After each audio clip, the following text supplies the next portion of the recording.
welcome to the Criticaleye Asia podcast, Inspiring Leaders to Succeed. I'm Michael Crompton, your host and Criticaleye's APAC General Manager based in Hong Kong. These podcasts are part review, but also very much an expansion of a subject matter where we'll engage on subjects at the forefront of business leaders' minds, always topical, thought-provoking, and enabling you to learn from leaders at the top of their game who have and continue to deliver amazing results. I'm delighted today to be joined by Yen Tan, Independent Director at OCBC Bank, amongst other roles, and one of our board mentors here at Criticaleye, and Louise Chaplin, Head of Board Practice at Eton Bridge Partners. Yen's joining us from Singapore and Louise is joining from London, so we're fortunate today to access a global perspective. Can I start by asking you to introduce yourselves? And Yen, if I can start with you, please. Sure. Yeah, thanks, Michael. Thanks for having me on this podcast. I have over 30 years of regional and senior executive role in the tech sector, namely Oracle, HP, SAS, and my last role was the president for Vodafone in Asia Pacific. 3 years ago, I left my full-time corporate career to focus on board director roles. Currently independent board directors in 2 Singapore listed board, Jardine Cycle and Carriage and OCBC Bank, and 2 European listed board, Barry Callebaut in Zurich and AMS Osram. I also do advisory service to private equity firms, TA Associates and EQT, and sit on their portfolio companies and do due diligence on some of their deals in the Asia region. I've enjoyed the varied field of my non-executive work currently in different companies, different industries, and my way of contributing back in my mentorship work with executives in Criticaleye. So happy to share my journey and my experience on today's podcast on how I've stepped up to be a non-executive director. Fantastic. Very much looking forward to hearing your thoughts and experience on that. Louise, can I ask you to introduce yourself as well, please? Thank you, Michael. Yes, my name is Louise Chaplin. I head up the board practice at Eton Bridge Partners. A little background on Eton Bridge. They are a search and interim firm based out of London, operating globally. We are 103 strong and very much support individuals on their journey throughout their career.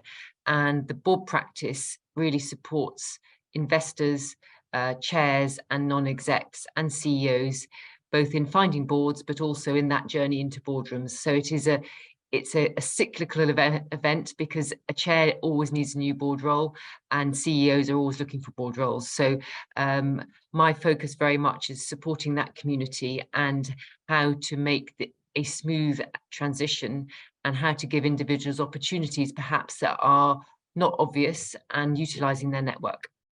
Fantastic. Well, thank you both for joining us, and I'd like to get started with some questions to both of you. And I'd like to open by looking at what we're clearly in an environment that what's required of the board at the moment is changing and becoming a lot more complex. Louise, can I start with you, and could you provide an overview of the general landscape and within that how boards are changing in your view? Yes, thank you, Michael. And I think the board landscape has evolved and developed over the past 5 years, and I think it accelerated in its development since the pandemic. What we saw during the pandemic was very much a view of keeping the board stable, steady, managing the leadership team through the crisis. Post-pandemic, then obviously individuals perhaps came to time barred, ran out on their board timings. So then we've seen an uptick in activity. And what does that mean from the individuals, from what we're looking for now versus pre-pandemic and sort of 5 years ago?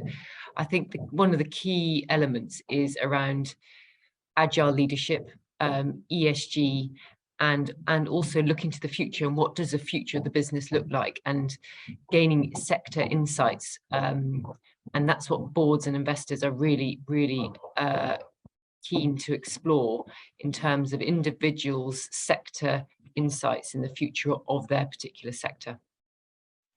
Thank you for that. Yeah, is that from your view on a number of boards? Does that chime with what you're seeing and the conversations you're having? Yeah, I definitely identify with what Louise has said around agile, ESG, and future business. I think if anything I'd like to add, it would be around regulation. I certainly see that there are more regulations that's constantly being introduced, and boards need to stay up to date to ensure that they are operating within the legal framework. I think with the pandemic too, also we see the impact of technologies on the business, whether it's the business model, cybersecurity risks, or even opportunities for innovation. Yeah, I would think these are the two areas that I see more of since the pandemic. Yeah. Thanks for that. I guess building on that, you mentioned the sort of future-proof NED. What are some of the characteristics that you could say are key to being a future-proof NED, and what can people do to make sure they're ready for future boards? I mean, Louise, if I can start with you on that.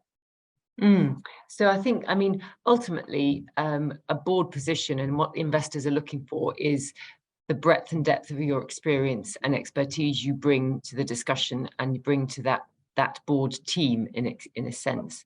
In terms of how do you future-proof yourself as an individual, I think it's, we all say that a board member provides, that insight, expertise from their exec career.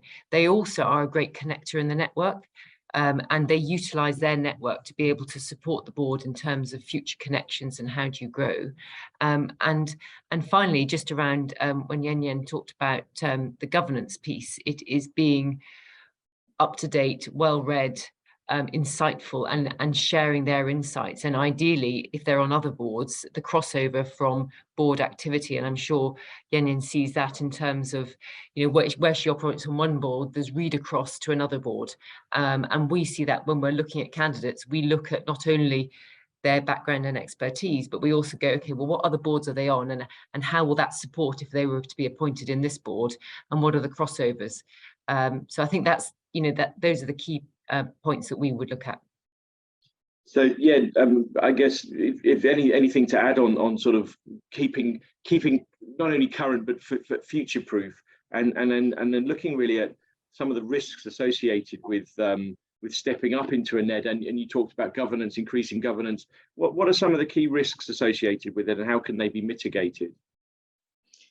I think the part I will say related to that will be the ability, resilience, and adaptability for future-proof NED, the ability to adapt to changing circumstances and remain resilient in the face of challenges. So how you're able to provide steady leadership and support during the times of uncertainty, and we certainly see that the last few years. I think the other future-proof NED to me is also you should be able to engage effectively with a wide range of stakeholders, whether it's our shareholders, the customers, employees, and the wider community. The ability to build strong relationships, listen to feedback, and really respond to the needs of the concerns of stakeholders. To me, that's a critical role. Just one more thing I'd like to add is really the how to embody a strong ethical principles and be committed to promoting responsible and sustainable business practices. How do you help the company to build a culture of integrity and transparency? I think in this challenging environment, that's even more important. Yeah. I think that's a really key point, and stakeholder management and stakeholder engagement has become not only more complex, but it's becoming more of it. There are more stakeholders or more stakeholder interests coming through into businesses, and the transparency part is very key as well.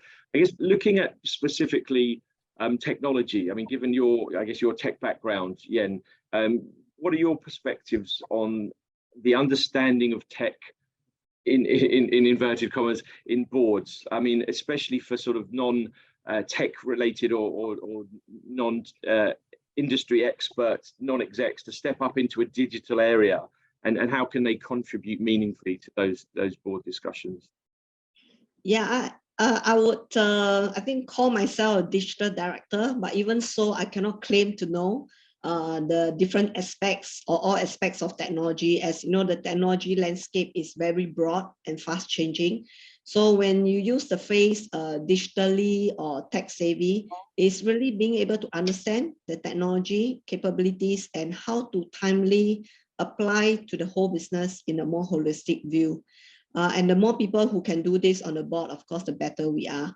And you know, frankly, that even people like me, good at it, there are blind spots and gaps that we don't see.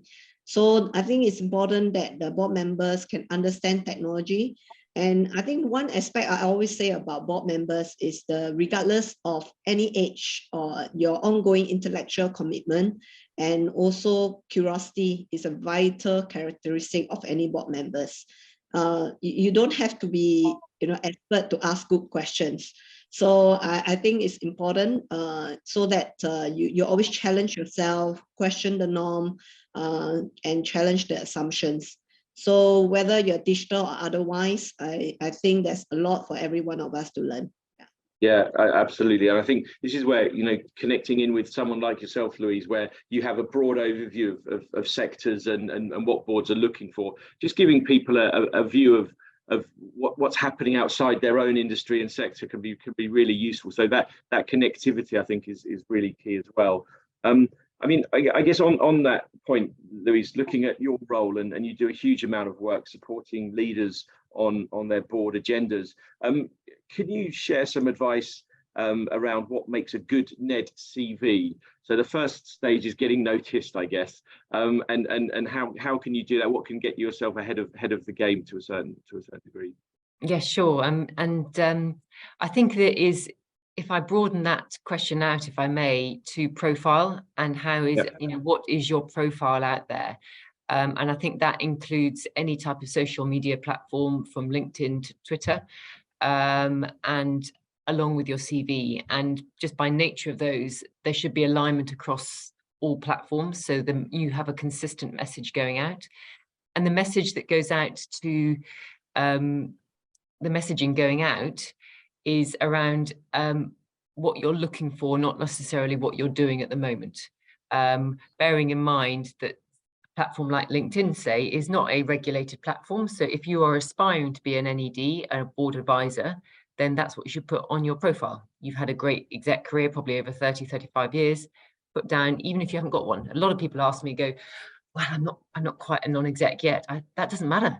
Put it out there because people won't pick you up otherwise. So it's as simple as changing the flag above your head and going, this is what I'm looking for now. And I think once you get that messaging right and consistent, and being able to articulate that in a succinct way, and not needing 15 or 20 minutes to go through the whole of your exec career. Individuals, and when you meet with investors and chairs and boards, they want a succinct narrative about what added value you will bring to that boardroom. So from that perspective, I think it's really being able to understand what your USP is. Going on to your actual question, Michael, just around CV, I think it is around making sure you have a 1 or 2 pager that is succinct and articulates the added value from a board perspective on the front page, and gives a chronological narrative of your exec expertise in a very short form over the bottom of the first page and into the second page. Thanks. I think that's really useful advice. I think a lot of executives find this process quite painful. It's something maybe they haven't had to do for a number of years, and then to sort of extract what they've done in that period of time can be quite difficult. I think there's also an element of executives sort of sit back and think, well, look, this is my career. You should be able to see what I've done and pick out what you need from me. Whereas in fact, I think a lot of what you're describing and what is needed is very clear signposting as to how you would add value to a board. And I think the clearer you can make that, the better in terms of getting potential roles and being available for that. Yeah, I guess from your own experience, and you've been through this journey from executive into a plural career. What any sort of one thing you wish you knew before starting? So if you could have had this conversation with Louise before leaving full-time executive roles, what's the sort of advice you wish you'd been given? Yeah, frankly, transitioning to be a successful independent director can be both challenging and a rewarding career move. It can also be very intimidating, making that move after over 30 years in an executive career, coming to an unknown, a different industry, a different sector. So 3 years back, I decided to make that move to focus on non-executive independent director role.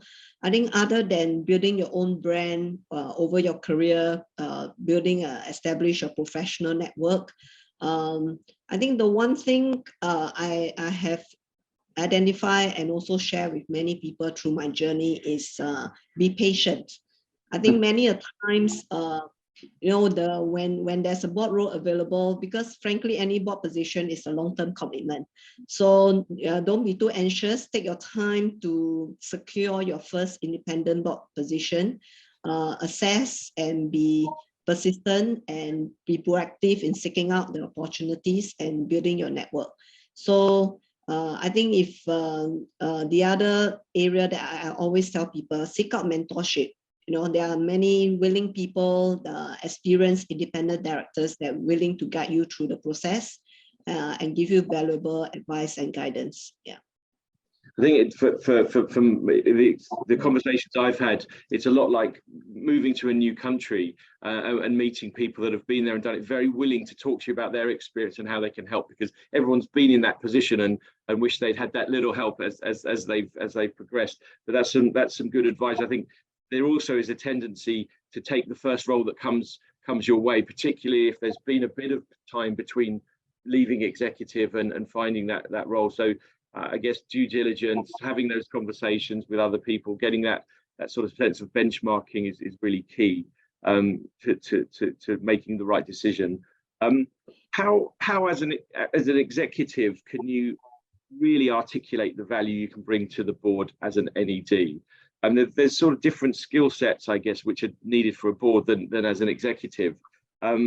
So can you sort of articulate that? And I guess, Yen, if I start with you on that question. Sure. I think just now Louise bring the point that everyone has your own area expertise. So do highlight the area that you have the extensive knowledge on and that you can value add to the board. And I think people also underestimated the importance of board looking for independent perspective. So to me, that is a key value that you bring to the board, provide very objective feedback and challenge assumptions, as I mentioned earlier, so that you ensure that the board acts in the best interest of the company. And I think the other one that I like to, that is very critical, myself coming from the Asia region, NED brings very valuable contacts and network to the board, highlight your connections in the industry. And of course, for my case, not just technology industry, but also the Asia region, because Asia Pacific is such a diverse region. The ability to understand the culture and the way of doing business in each of the country. Michael, you're sitting in Hong Kong, you understand that. To me, that is also a key value that many of people in Asia can bring to especially the international board. Yeah. You'll see that firsthand from your role in the Swiss board that you sit on as well, and as you say, very much firsthand experience. Thanks, Yen. Louise, anything sort of to add to that in terms of how execs can articulate the value that they might bring? Is it a different sort of skill set? Is it a different language almost that people need to be using?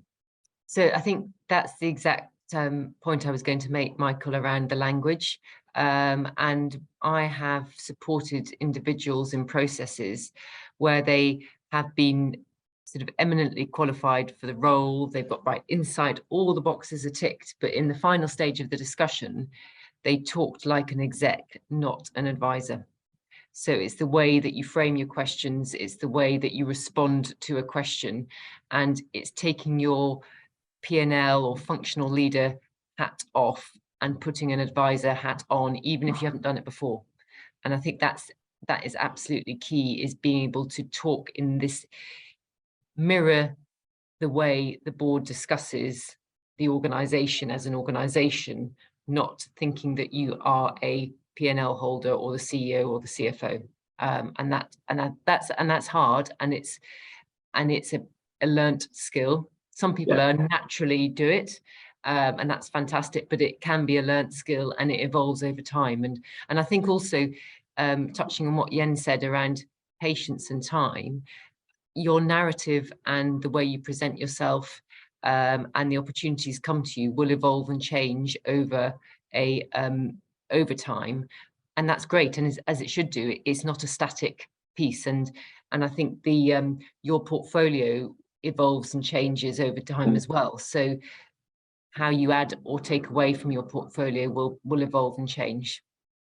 That's really useful to hear. I think some of the things that we suggest to some of our members looking to move into NED roles is that they sort of immerse themselves in the board community. So you're listening to how other people speak, how other board members speak, sort of. I think it is that shift in language, and some people have talked about a more EQ type conversation, and being a bit more empathetic. And rather than delivering results, it's about guiding and steering and influencing. So really useful input there. Building on that, I mean, we're talking. You gave some examples of maybe where executives have got the right skills, but not delivered on an interview. You know, have you got any experience of where executives haven't quite got it right and could have maybe done better, that you can share with us? Yeah, I think just elaborating on the point that Louise mentioned, because for many of us, 33 years working as executive, to transition to a non-executive role, you have to remind yourself that you are providing oversight and guidance and strategic direction. You are not you're not the day-to-day management. I think that is a transition and a mindset and approach to be effective as a NED, that you have to learn and be very cognizant about it. And also, I think just don't focus too much on your executive experience, because now you are bringing a much broader, wider range of skills and perspective as an NED. So your experience, whether it's governance, risk management, stakeholders engagement, all this can be leveraged as an NED. And I think especially as a new NED, you are unwilling to challenge the status quo. It's important to be willing to challenge that and also ask very tough questions. And you can say, you can give very constructive criticism, challenge assumptions in a very respectful way. And all this learned through confidence as you get more experience on the board. And I think I just want to call out again, building relationships. Another area of failure is failing to build relationships with other board members. This is really essential for you to be effective and to gain the trust and respect from the fellow board members. So yeah, I mean, I've also learned through it. So I think these are some of the pitfalls. And if you are able to be aware of these potential pitfalls and also take steps to avoid them, you certainly can successfully transition to the role of NED. Yeah. Thank you for sharing that. I think really interesting, the point around challenging. I think presumably that's why boards want you to join the board in the first place, is to bring a new perspective and maybe challenge some of the status quo. So shouldn't be afraid to ask those seemingly difficult questions and to probe maybe into the status quo. So that really useful. Thank you. In terms of sort of looking at board roles generally, Louise, how can executives or current non-executives sort of look at due diligence when it comes to looking for board roles? Yeah, I think that's one of the key elements in terms of when you're doing your research is, what is the trajectory of the business and how do I find out what's really going on? And can I find out what's really going on? And sometimes it's not possible. You can get a layer, but you can't perhaps get the detail until you're in. It is utilizing the broadest network. And you have to be mindful, though, that you can speak to current and past directors. However, they will only be able to share with you certain insights. So it's actually being able to put together a picture, speaking to different people, and also looking at the corporate advisory side and you know, accountants and anybody involved in sort of the M&A and transaction work. You know, they will be able to give you insights as to how the board operates and the dynamic of the board, along with speaking to current members and previous members. And if you allowed access to, and you should be as part of a process, to be able to speak to some of the execs as well. There should be no reason why you can't, you know, engage with them.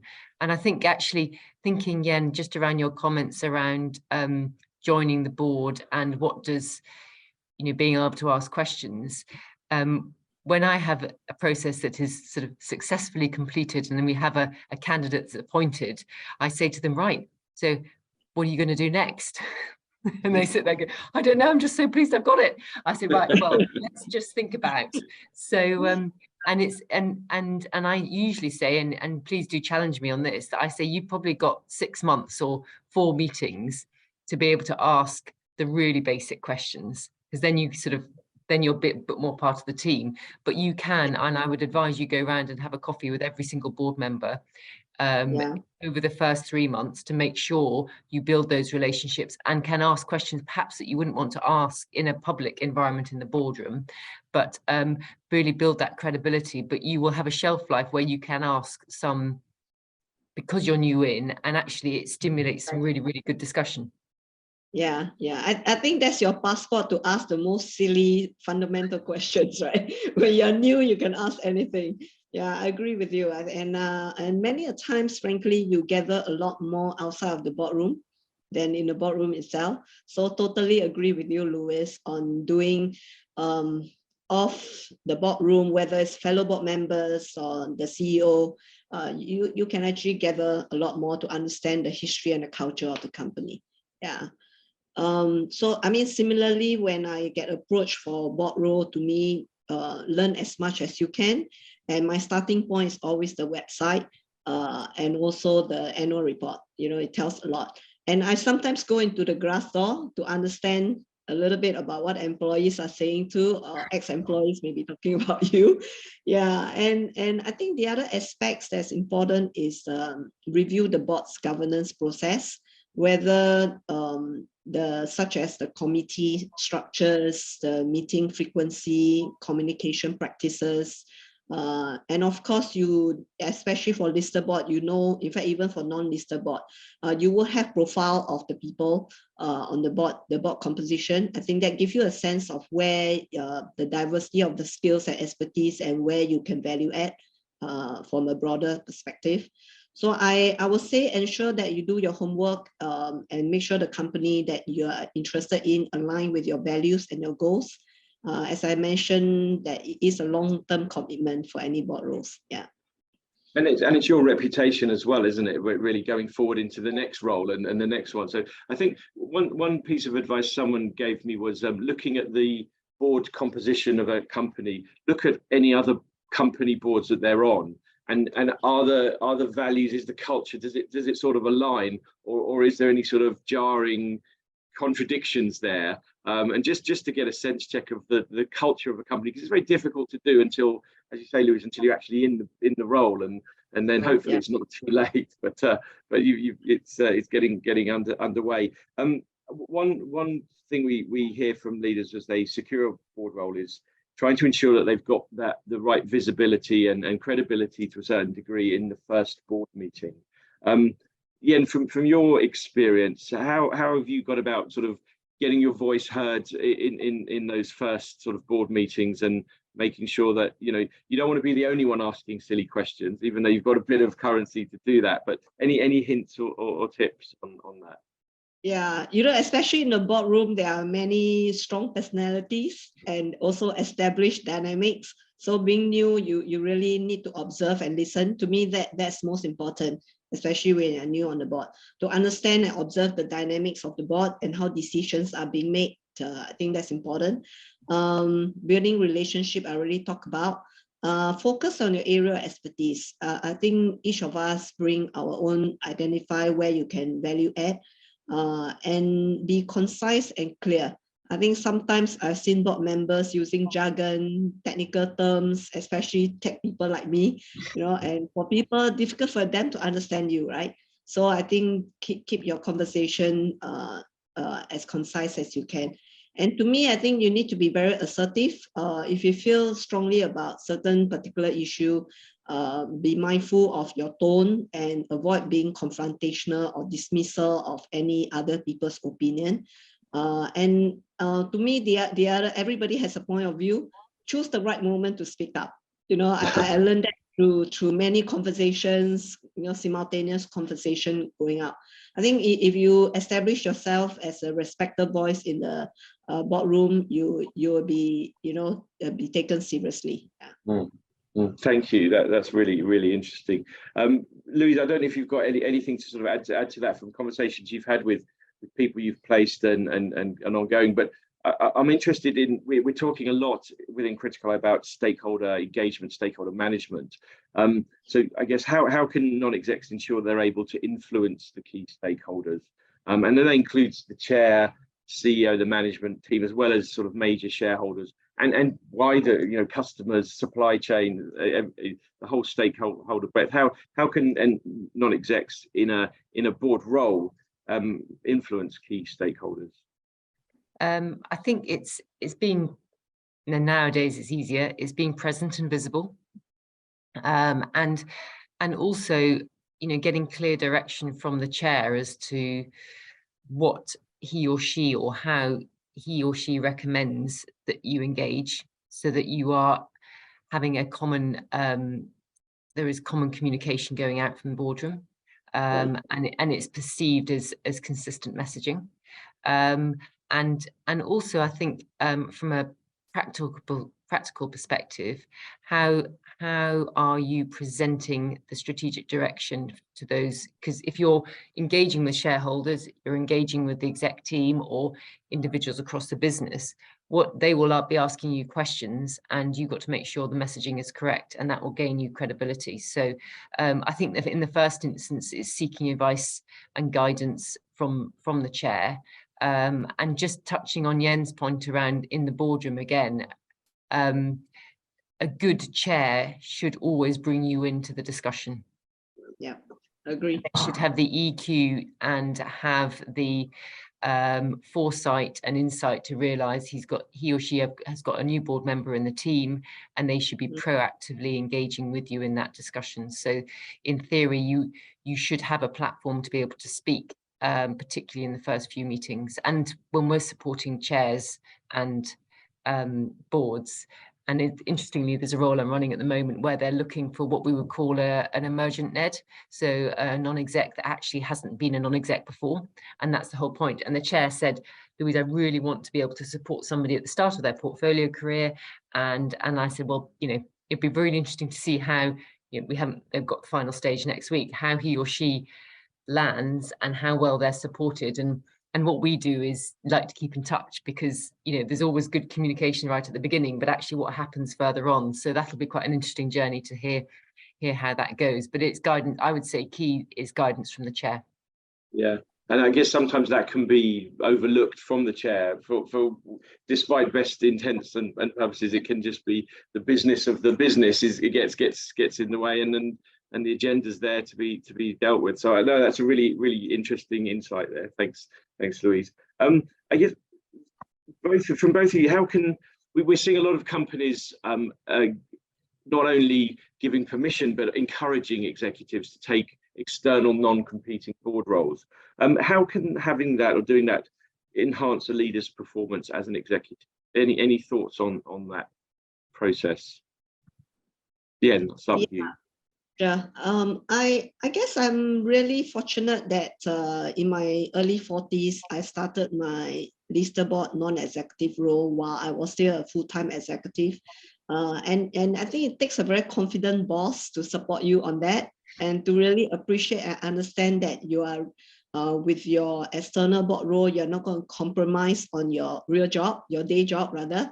And at the same time, it will enhance you to be a more effective leader. So, I mean, I can think of so many aspects, right? One of my first board role was actually an international European board role. it really helps you to develop a more strategic mindset. And the diversity of the board also helps you in the opportunities to network with other executive and industry leaders, and actually may lead to new business opportunities or partnership in your day job. And I think most importantly, how decision is made, strategic thinking, leadership skills, all this will just make you a better, effective leaders. And I think the other aspects will be also understanding and staying up to date on the industry trends and the best practices that you may not get if you just focus on doing what you're currently doing.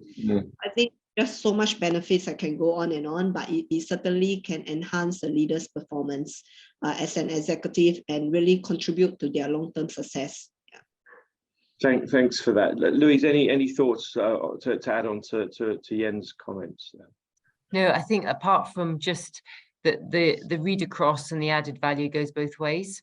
So the added value goes into the organization that the individual is joining as a non-exec, but also the individual then gets greater insight and perhaps performs slightly differently in their exec role, and is actually very mindful of the board dynamic because he or she has that non-exec role and the exec role. So actually the read across and the learning and the added value, and we're seeing more and more of that we have functional leaders, CEOs coming to us going, I've now got permission from the board to be able to get my first board role. They think it's additive for me individually, but they also realize the added value it will bring to the organization and for my performance in my role. So there is active sort of pursuance of that and sponsorship. Yeah, no, I think we're seeing it a lot as well. The chairs in particular seeing the value that these sort of external viewpoints can bring in, and to your point, yeah, as long as it's not competing and you can manage the time, I think that's an important element to bring in. You have to be able to give time, particularly if it's your first NED role and it's running alongside. You want to make sure you're delivering and you're setting a good example for future NED roles. So I think that's a key consideration. Look, there's loads and loads of really interesting insights and outtakes and hints and tips there. But I think if I can ask you to sort of one final question, just on a bit of reflection for our audience. Jens, starting with you, is there one key piece of advice you'd like to share for our leaders listening into this podcast? Yeah, I would say remember that serving as an NED can be a rewarding and a fulfilling experience, but it requires a fair bit of hard work and dedication. So continue to build your network, develop your skills, identify your strengths, being persistent and being prepared. I'm sure you can increase your chance of stepping up as a NED and making a valuable contributions to a board. Thank you for having me. Thank you very much. Louise, any additional thoughts on that? No, I think one of the first question I always ask an individual that's come to me saying, I'm looking for my first board role, and I just go, why? And I see what comes back. And it's really actually taking the time to think about the why.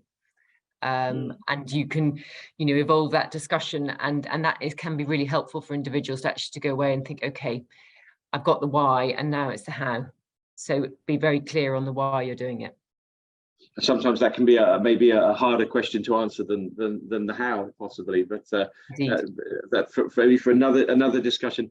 Thank you both very much for your time and your insights today, and really look forward to carrying this conversation into the Criticaleye community and beyond. Thanks both of you. Look forward to seeing you soon. Thank you. Thanks again. Thanks, Michael.